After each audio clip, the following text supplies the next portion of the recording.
If you put your worth in things of the world, God is going to teach you the greatest lesson.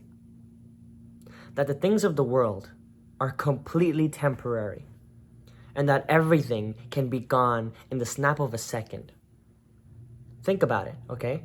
God is going to teach you that you don't need anything. You don't need the lust. You don't need the pleasures. You don't need the comfort. You don't need the success when you don't have life, when you don't have fulfillment, when you don't have peace, when you don't have mental clarity.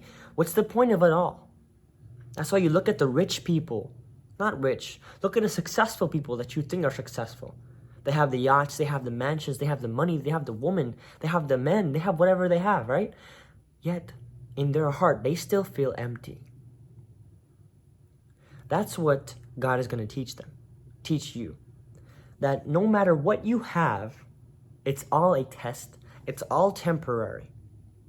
And if you can't focus on God and you focus on everything else of your life, of this worldly life, then you're going to be doomed to fail, to be doomed a great lesson. Because God is going to humble you. God is going to get rid of your ego. God is going to get rid of your pride. And He's going to teach you that you have to be okay with nothing. You have to be okay when He takes away things from you. And it's not only that. God won't constantly keep blessing you if you can't be grateful, if you can't be thankful. He won't bless you if you don't remember Him in times of glory. Think about this. When you ask God for those blessings, you asked Him on that prayer mat, right? So whenever God gives you that blessing, gives you those blessings, then you return the glory to where you asked from it. Return the glory. You pray to God that you're thankful, that you're grateful for what you got. That's the only way you'll get more. That's the only way God will favor you. And then you'll get lucky again. You'll get blessed again. And you wonder why. I didn't do this before. Why didn't I do this before? And you look at every person who's been blessed again and again and again in their life. They have God in their circle. They have God in their hearts. Right? Isn't that the truth? Because those people that have the success that they think, that they want so deeply, they have it, right? But they're terrible people inside, and they don't have God. And then something happens to their life. They're not happy inside. They have a sense of corruption in their hearts. They're corrupt, they're dark, they're unkind. It's completely wise to have God in your circle. You need Him to survive. You need Him for the peace. You need Him for the clarity. And nothing of this world is going to satisfy you more than God. Because God is not a part of this world. He is almighty. He is our creator. He is the Lord. And He is all merciful, all forgiving. But don't remember that His powers are almighty. His powers are like no other. He can do whatever He wants, whenever He wants, to anybody. So don't think that you're on top of the world when you're just a mere human being, when you're just a mere speckle of His existence, of His creations. You're a mere speckle, not even a grain of sand in a Sahara desert. You're not even a speckle. Think about that. You're so small, yet you have the biggest ego. You think that if you tried to run a marathon that you'd do it any day. Okay, then let me see it. Do it tomorrow. You don't have the power like Him. You don't have the power to create like Him. But you do have the power to create something. You do have the power to make something happen. The ability to. Right? You have the ability to. God gave you some of His power.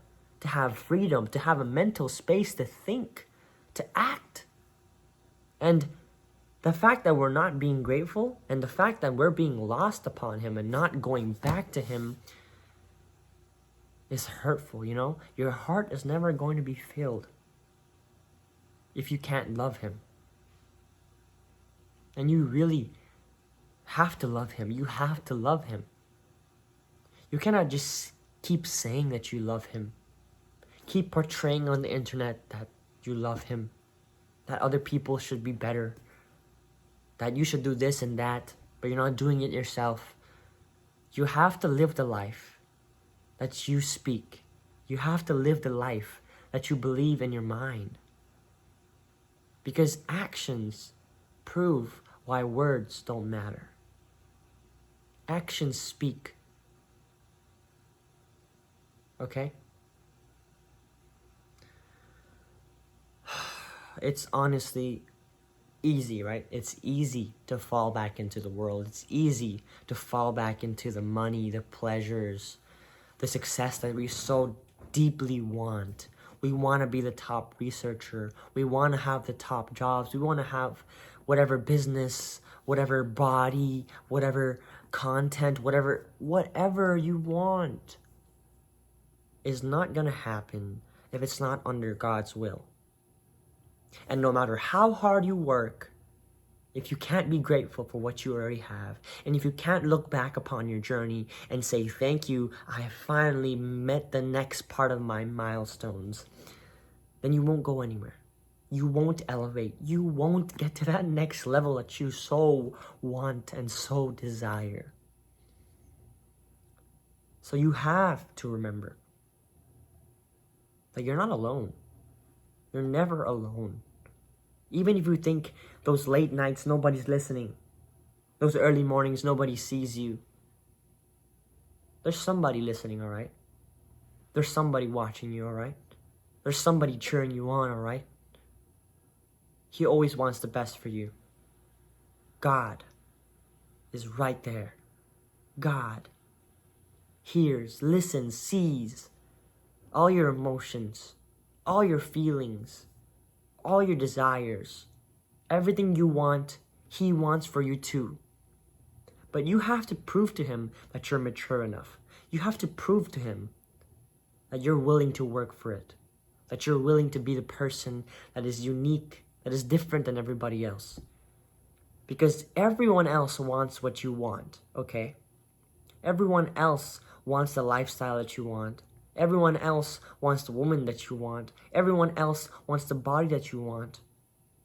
But not everyone else wants to work for it.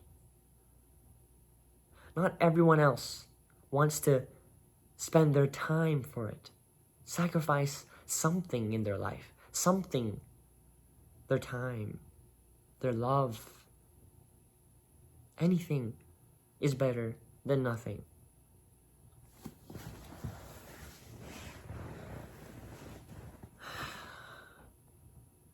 The worldly things are always going to displease you. You're never going to feel a sense of accomplishment, of happiness, of peace, of clarity, of general accomplishment, of general contentment. You're not going to be content. You're going to keep wanting more. You're going to keep starving, being thirsty, being desperate, being hungry for more. If all you focused on was the end goal, if all you focused on was what you wanted.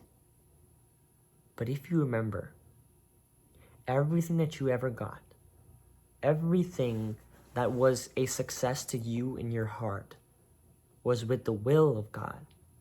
He willed it to happen because you were on the path of righteousness. When you're on the path of righteousness, almost everything is going to push you to your limits. It's going to push you like a washing machine. You're going to be in circles, back and forth, up and down. And you're going to feel like you're consumed. You're going to feel like you're in circles, dizzy, nauseated by how hard you're working or by what the things of this life are trying to make you do. You don't think intoxication of alcohol makes you feel like a different person? Yes, it does. That's why people warn you to not drink. You don't think smoking makes you feel a different type of way that's unnatural? It does. And not only that, it has health defects. You want to have a shorter life? Go ahead. Go ahead. Don't complain when it comes to a short life, okay? The worldly pleasures are never worth the comfort, are never worth that hit of dopamine. Trust me when I say this. The only sense of fulfillment, the only sense of fulfillment that you will actually have is from being at peace because you decided to choose God first, to choose God before anything else.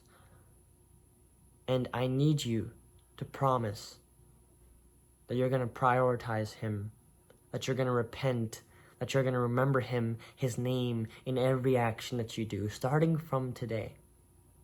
Starting from this moment after this video. If you watch this